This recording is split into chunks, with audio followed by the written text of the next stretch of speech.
So, this topic of liberal democracy is something that has come up often on this channel.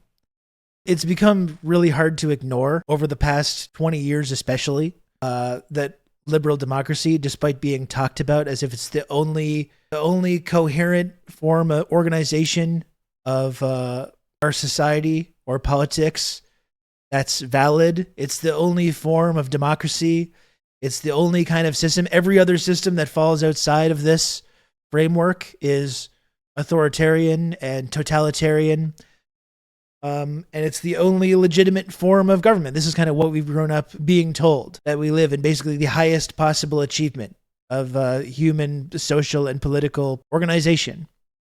And I think over the last couple of decades, as we've seen things just like continually get worse, we live in these societies, whether you're in America or Canada or the UK or any of these other liberal democracies, you've probably noticed that our political system is not really equipped at all to meaningfully change anything.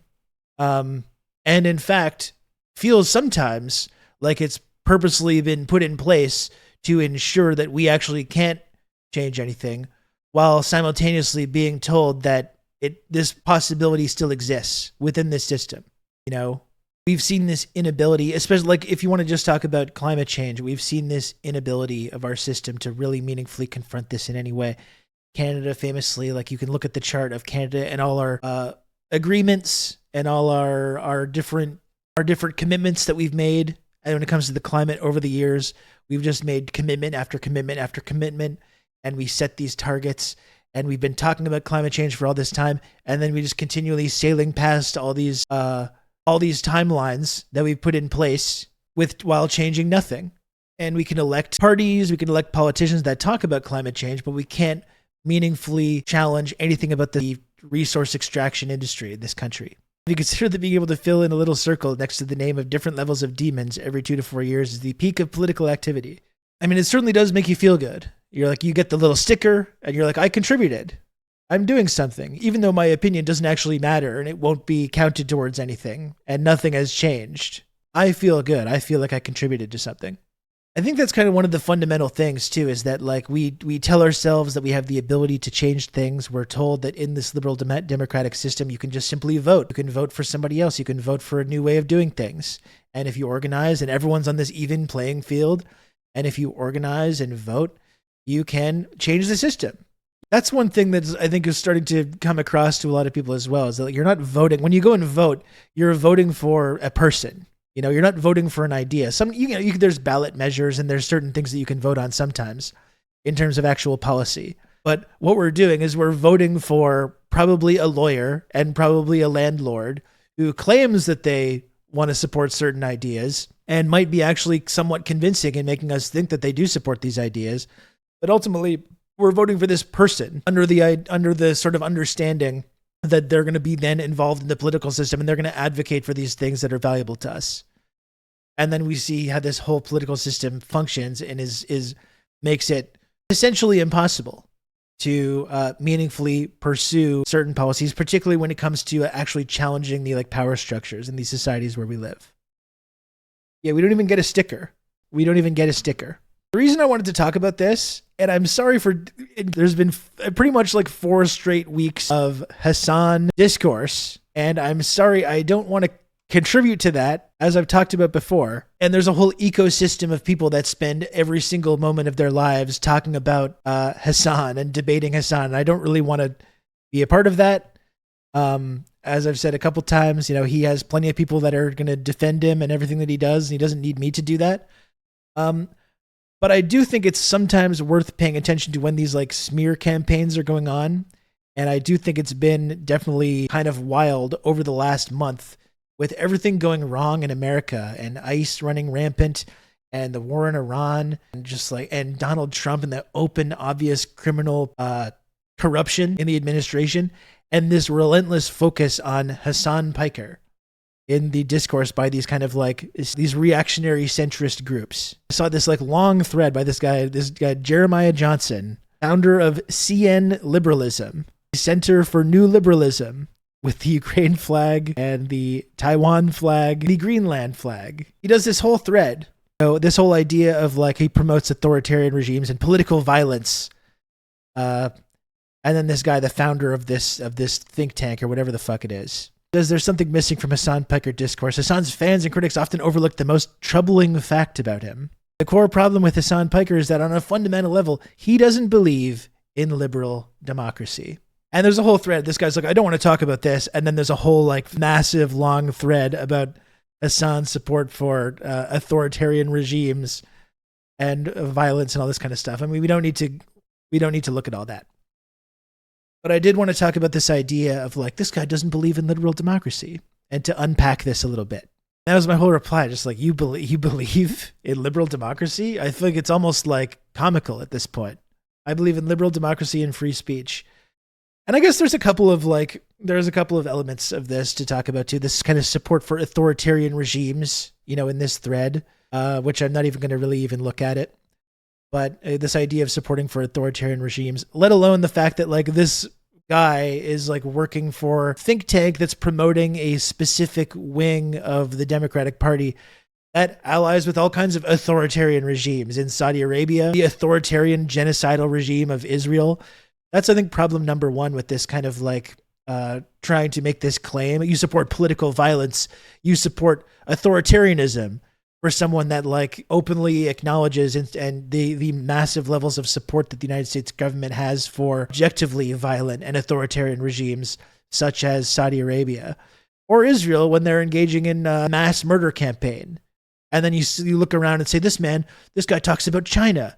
This guy talks about DPRK. He supports political violence when they're literally genocidal. These are people that support genocide and support Israel. So right off the bat, this idea that they have a criticism for someone for supporting authoritarian regimes or political violence. How dare you not believe in democracy, the thing that has demonstrably made everything worse? Don't you understand worse is good? And that's it. It's like it's the way our minds have been kind of occupied to think that this is the only valid form of democracy, this multi-party liberal democracy. And I have people talking about like, have liberal democracy in America because it's like it's completely non-democratic.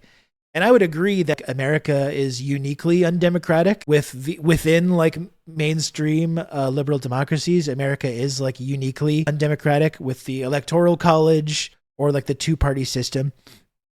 But even when you look at multi-party democracies like the UK or Canada, which is still a de facto two-party state, in the entire history of Canada, we've never elected a government outside of the conservative or liberal duopoly. It's never happened.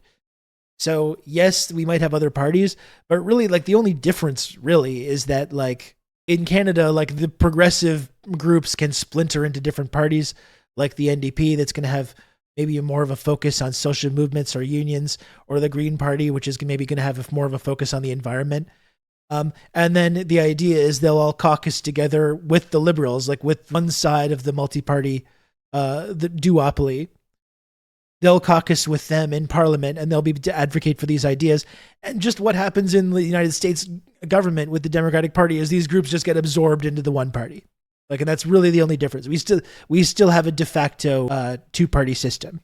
Actually, existing liberal democracy is very violent and authoritarian. Yeah, and that's why it's called the dictatorship of capital, right? And this is the trick that's been done, the trick that's been played on us, which I feel like more and more people are starting to come to grips with, is that we do live in an authoritarian dictatorship. And this whole idea of liberal democracy is a way that to give it this kind of credibility or this democratic legitimacy, or to give us this idea, this illusion of choice, right? Look at all these different choices you have, and you can just organize and choose different things. And this choice is a complete illusion. It's a system that's designed to keep the economic infrastructure intact, and it's completely impossible to change, while kind of convincing people that live in these nations that they have a sort of democratic input into anything that the state is doing. Like Canada especially, it's a resource extraction colony. It's a resource colony for what was once the British Empire and now the American Empire. And our liberal democracy gives us this kind of idea that we have some level of democracy or democratic input or sovereignty. And we have a culture that was basically concocted in a advertising campaign in the 70s and 80s and 90s. which has convinced us that we have some kind of like meaningful culture or meaningful democratic input. And really this entire system has just been put in place to ensure that this resource extraction can continue unchallenged while we can kind of feel good and feel superior to other cultures and other countries around the world because we have this level of like democratic input. Because we can choose every electoral cycle between different factions of this ruling class system. Lowe famously called out the two-party system as a neoliberal front. Yeah, or, talking about America, that it's so they have a one-party state, but in typical American extravagance, they have two of them. It was Julius Nyerere, who was the first president of Tanzania and a friend of Castro. The capital has the reins around the state, and China appears to be the other way around. Yeah, and I think China is an example that more people, and myself included, have been increasingly looking toward as a system that is existing outside of liberal democracy. That's actually a huge success story that we should be looking towards. And China still has all kinds of problems and issues, but I think that's the thing that we lose sight of, the fact that like they're on this ongoing path that they're not near reaching yet. But the fact that a one-party system with a government led by the Communist Party, we're seeing the results of how effective that can be in terms of actually delivering meaningful results to the people that live there. And this whole idea of democracy and the only legitimate form of democracy being this multi-party democracy, we're seeing China achieve things and deliver results for the people in a way that we could never even imagine here. I would take China's problems and issues over the problems and issues that we have here. I mean, I think that's the thing, is that when I think about China, I think about where China was when the revolution happened versus today, and the way that was only possible in that kind of one-party state.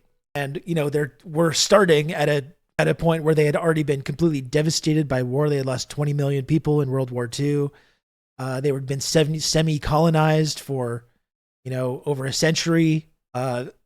Immense poverty, like all these major problems. And we see the example of China today versus where they started from.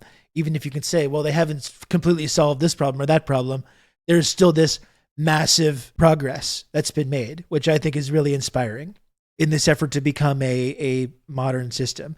And the way that we've told ourselves that the only legitimate form of democracy, and the idea of democracy gets completely separated from like what the actual people in these countries want. But the only idea of democracy is this system where you can never plan for, longer than a few years at a time. And you can never say, we have this goal, we're putting this flag in the ground 50 years from now, and here's where we're going to be. And then we're going to start taking steps to do that and taking steps to get there. And the only thing that we can do in these Western countries is just continually like struggle. And as power gets handed back and forth between these different parties, different opposition parties that have a lot of crossover, and then this like totally different way of looking at the other issues that people are trying to vote on. And the only thing that we can ever do is organize and maybe convince one of these parties to adopt a program that we want. And if you do everything within that system and you do all the organizing and you take all the energy and effort to elect someone and to have enough of a presence like in like a parliament or in the Senate or in Congress in the United States, that you can finally implement a certain agenda, and you work for decades and decades and decades to get to that point. Yeah, and then you have power for a few years, and then there's another election, and the opposition party is able to take over and just undoes every single thing that you've been trying to work towards. And like that's the only legitimate form of democracy that we can ever talk about. And anyone that ever advocates for a system outside of this gets smeared as supporting authoritarianism or totalitarianism or whatever it is. You can't plan on a large scale at all. And again, this is by design. This is the system working as intended.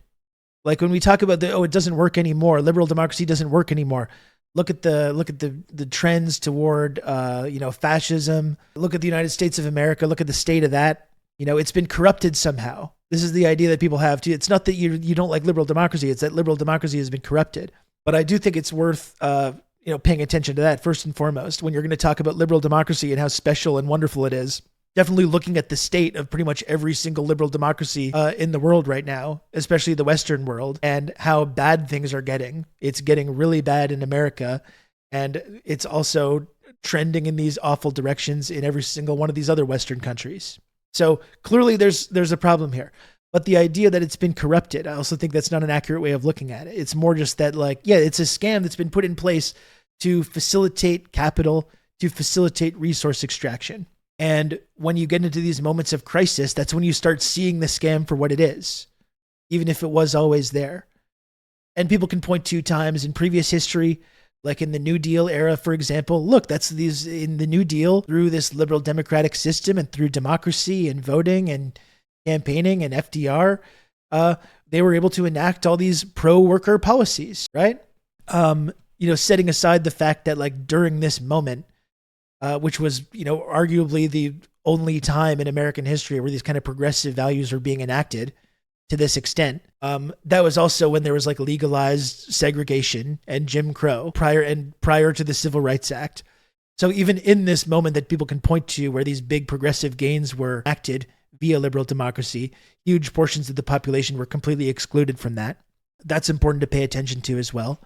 And also, as we've talked about a lot, the entire kind of New Deal era was also acted not because of, like, organization or democracy, but was because the extremely powerful interests that on our societies were faced an actual threat. They had seen the Bolshevik Revolution and the foundation of the USSR, and they realized that their heads were going to end up on sticks if they didn't start allowing a couple of concessions to average people. And so even that moment, not only were millions of people excluded from these progressive gains that were enacted, but this was the system, like, saving itself. These reforms were enacted so the system could continue perpetuating itself. So you have those progressive reforms put into place, but then, of course, you have this multi-decade-long campaign to ensure that that's all ripped away, which took a long time, which you could argue took place within this democratic system as well.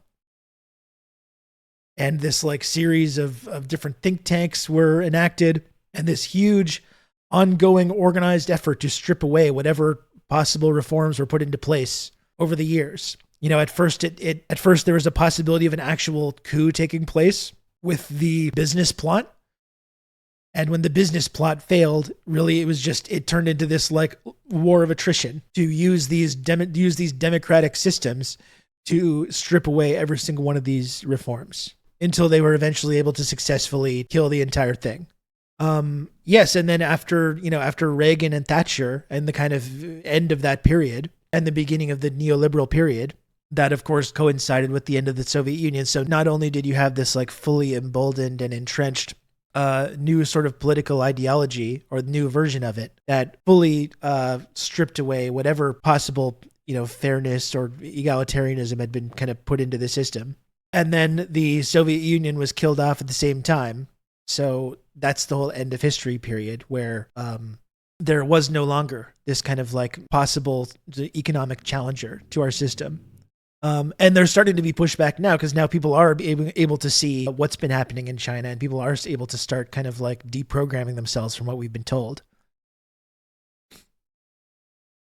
And that's what I'm wondering right now, too, when we look around and we were so perplexed by certain decisions that Trump has been making when it comes to the global economy. And it feels like almost intentionally destroying the global economy and, like, intentionally bringing about a global recession.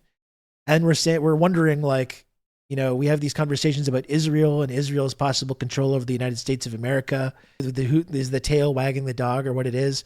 If they're both part of the same system, like, why does it look like America is actually working against its interests right now?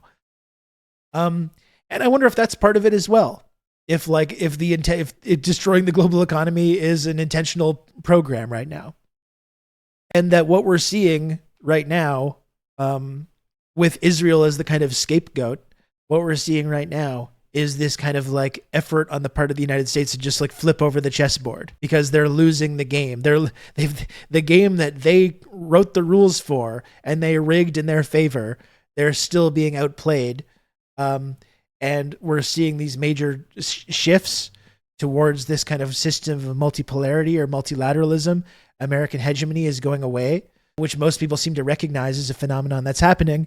And I wonder sometimes if right now, like, that's what we're living through. It's just this fact of America just completely flipping over the chessboard and have basically having a tantrum and intentionally collapsing the global economy rather than allow another country to replace them or to even challenge their hegemonic status. And there's other ways, when people talk about the superiority of liberal democracy as well, they'll point to periods where people use their democratic rights like freedom of assembly and freedom to protest and freedom of speech in order to meaningfully challenge these structures or change these structures.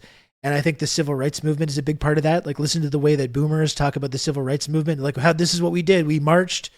They say we, despite the fact that they were not the ones doing it and they were not the ones putting their bodies on the line. But like, we marched and we protested and we chanted and it was nonviolent and we brought about these great democratic reforms like the civil rights movement. And we created these big challenges to this system and included and granted more democratic rights to people that were being left out. And I often think about the way that the civil rights movement and the way that gets held up as an example of liberal democracy working, and being this kind of like ultimate system where people can express these democratic viewpoints. And the way that immediately following the civil rights movement, what did you get? You got the war on drugs. You got the vast expansion of the mass incarceration and the prison industrial complex. You had mass militarization of police. You had the CIA smuggling drugs into different communities, especially inner city communities, like in inner city Los Angeles, giving themselves like de facto control and essential like military occupation of these communities. And the way that directly coincided with the civil rights movement, or came right after, one after another, which is also articulated in the System of a Down song, the prison song. Following the rights movements, you clamped down with your iron fists. Drugs became conveniently available for all the kids. It's true. That is what happened. So you see even these moments where you can point to liberal democracy as like delivering results for people. See how even that's part of the illusion. That's part of the scam. Because we need to, in order to like be compliant and to be part of this system and to continue keeping these economic gears turning, we have to just have this feeling that it's possible to change it. And these are the things that get held up as an example to us of how these changes can happen. But you see that that's part of the illusion as well. This is actually why the Matrix sequels are a little bit underrated, particularly the Matrix Reloaded, because the Matrix Reloaded deals with this idea that the illusion of being able to challenge the system is part of the system of control.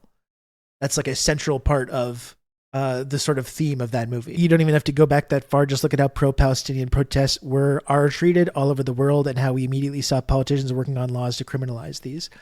Yeah, and you see with Palestine, the idea that we have democratic input into the things that our state does is an illusion, right? And there are a number of examples when it comes to like the Iraq war protests, for example, or the Black Lives Matter protests is another example of two massive organized protest movements that took place to challenge, the Iraq war, to challenge systemic racism and police violence and mass incarceration and all these things that I talked about that were established and kind of codified into law immediately following the civil rights movement. And the way that neither of those major protest movements really led to any changes whatsoever. It didn't stop the Iraq war. None of the people that were responsible for the Iraq war or the countless number of deaths, there's a lot of estimates. Let's call it 1 million people died as a result of the Iraq war, and the massive number of refugees as a result of the Iraq war and Afghanistan and the GWAT, the Global War on Terror. And none of the people that were responsible for any of that had any consequences whatsoever. None of the politicians, none of the arms manufacturers, none of the journalists that supported this, that built support for that. And then you see, as we talk about often with the BLM protest, the way that led to an election of a segregationist and the author of the crime bill in America and one of the direct contributors to mass incarceration, becoming president of the United States and giving police more money, police who now kill more people every single year as a result. And the Palestine protests as well. Not only was this protest like attacked and targeted and criminalized, it didn't stop our state from contributing to a genocide. And if anything, things have just they've just cracked down on free speech even more, which just shows how much of a scam this is, this idea of all the rights that we have under liberal democracy. We have these rights until we actually want to use these rights to challenge the things that our state is doing, such as genocide in Gaza. And then we see how democratic these rights actually are. And for all the people that want to say in this liberal democratic system that we could organize and change things. And if we want, if you want to have a socialist country, you just organize and you start a new party, or you support a party that's there, and you chip away at this system and you do all democratically. We could do that. We could spend the next 2 decades doing that. And I'm not suggesting that we shouldn't try or we shouldn't work within this system, because it's the system that exists right now. But again, I think if we wanted to know whether we really lived in a democracy or not, or whether we really had sovereignty or not, we would be, I think, disabused of that notion really, really quickly if we ever actually legitimately democratically organized to nationalize our resources or to do land reform. Land reform and resource nationalization, as I've talked about a number of times, are the things that make the State Department people get the Kill Bill sirens in their brains. We would very quickly learn the limits of democracy in this system the moment we democratically organize to meaningfully challenge capital in any way. But it allows you to kind of go through your day and feel like, we live in this democratic system where you can change things as long as this system is in place. Yeah, and as I talked about yesterday, all the stuff with criminalizing these Palestine protests is amazing, considering all the discourse right now about where are all these protesters? They must be because they love Trump, when Trump literally put people in concentration camps for writing op-eds. And all of these universities that came down hard on these protests were all basically demanded that they continue to do that or step it up even more on the part of the United States government. And people wonder where these protests are and what happened to them.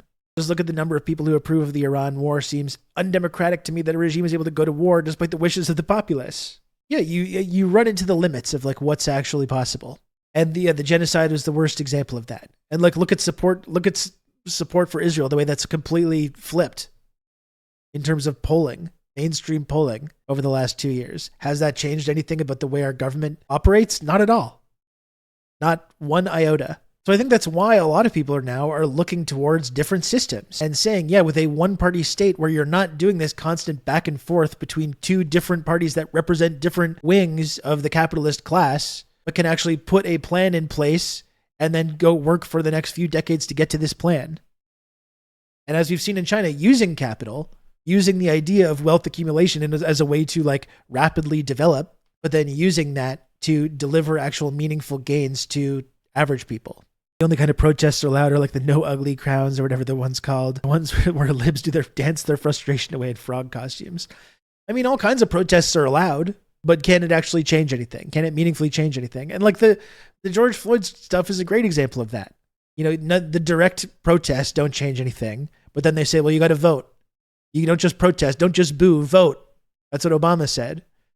So then they vote for one of the 2 options that they have, and they elect a segregationist and crime bill author who helped create mass incarceration in America, who gave the police more money and funded genocide. That's right.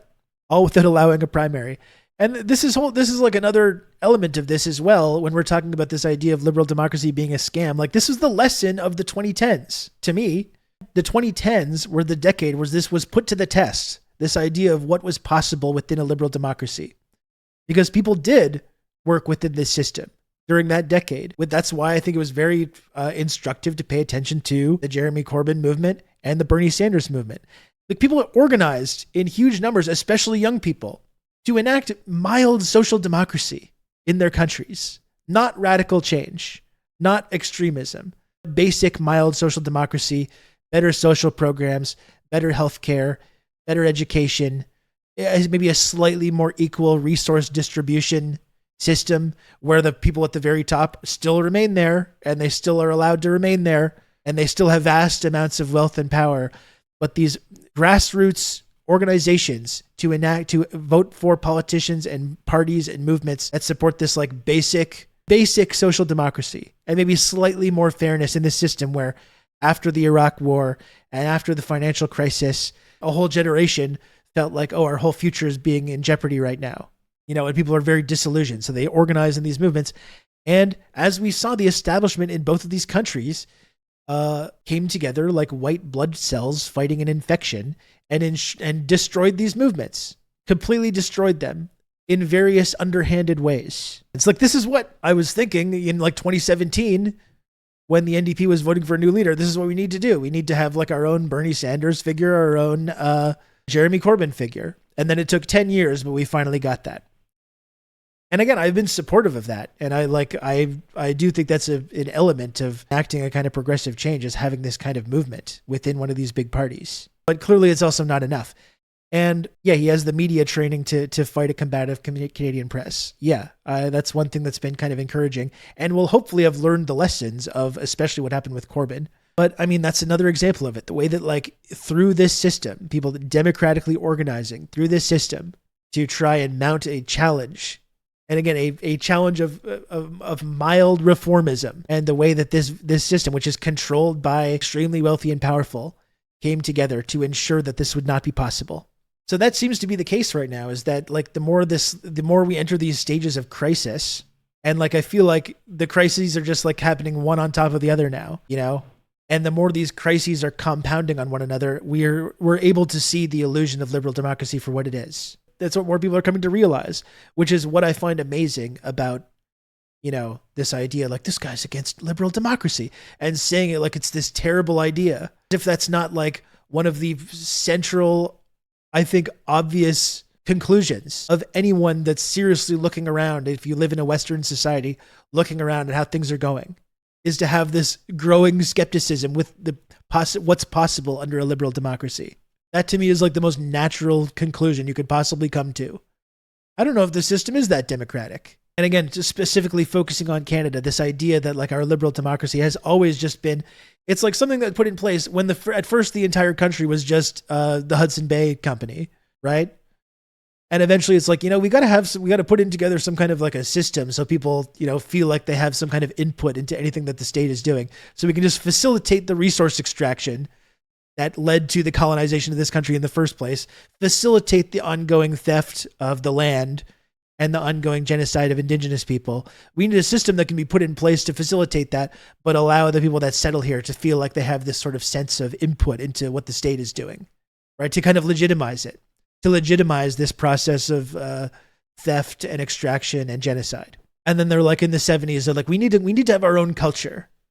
We need to have our own culture. Let's just like cook up an idea of like what Canadian culture could be and promote it in ads for like a coffee shop or a beer company. You know, and this guy online asked me for my alternative.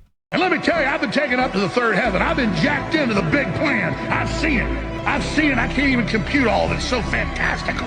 You've not seen nothing. You ain't heard nothing. You ain't smelled nothing like this. I don't have words to tell you. But I tell you, anybody tries to get in the way of the incredible plan the big guy's got for us has got me pissed, and I'm just begging to stay on the team, man. Just put me in the game, coach. Whatever you say, coach. I know I'm weak. I know I'm pathetic. Man, you're amazing. I'm so lucky you made me. What do I do, Bob? Like a hunting dog, man. Just take me out of the house. Just turn me on them. Just tell me what I got to do. Tell me how I serve you. Tell me what I can do for you right now. Woo! That's really just one of the greatest videos. The internet, we've seen a lot of great videos on the internet over the years, you know? That's really got to be one of the best. And yet, like, Jay, to what you're saying, it's very funny for Pierre to complain about floor crossers and how it isn't what voters wanted when he lost his own election and then forced an MP out to get a seat. Like, that is true. That is a funny thing to complain about. And as I keep saying, I enjoy seeing Pierre Poilievre fail and get humiliated.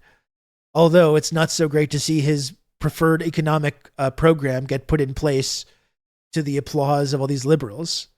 That's kind of one of the downsides to that. We're laughing at the guy while his program is being put in place by the liberal prime minister, who's probably going to be there for the next 15 years. Because now they're assembling this red Tory uni party. That's what I keep saying, right? We're finally getting our one-party state in Canada, but it's some red Tory neoliberalism and austerity. But it is true. Like, it's amazing. We're a year out of having this election, and Mark Carney just secured a majority a year later, which is all being accomplished through backroom deals. And we still want to talk about how superior our democracy is to all these different countries. Marquee deals. That's it. And that's how fucked things are, is that, yeah, it's like I would rather have marquee deals. In our wonderful liberal democracy, when we're faced with these different choices, yeah, I guess I would prefer the neoliberal banking daddy guy than the sniveling little reactionary twerp. Okay, fine. What a wonderful choice that we're faced with here. But it is insane, though, that they're putting together this majority. And like, there's rumors that they're courting like dozens of other of these floor crossers. Oh, don't worry, we're canceling the federal gas tax to save you money. Yeah, thank you.